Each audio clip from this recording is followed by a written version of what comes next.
আকাশের দিকে তাকে একটি দোয়া পড়েন, আপনার সব দোয়া কবুল হবে। আল্লাহর কসম করে বলছে, আল্লাহর কসম করে বলছে, পরীক্ষিত আমল এগুলো শেয়ার করে দিবা। তুমি আমল না করেও সওয়াব পাবা তোমার একটা শেয়ারে।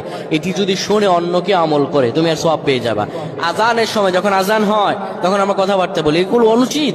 আপনি আজানের সময় আকাশের দিকে তাকিয়ে একটি দোয়া পড়বেন। এই দোয়াটি আমরা অনেকেই পারি। এখন বলবেন হুজুর কমন পড়ে গেছে দোয়া। আমরা অনেকেই আল্লাহ তাআলার কাছে এটা ওটা চাই, কিন্তু সঠিকভাবে চাইতে জানি না।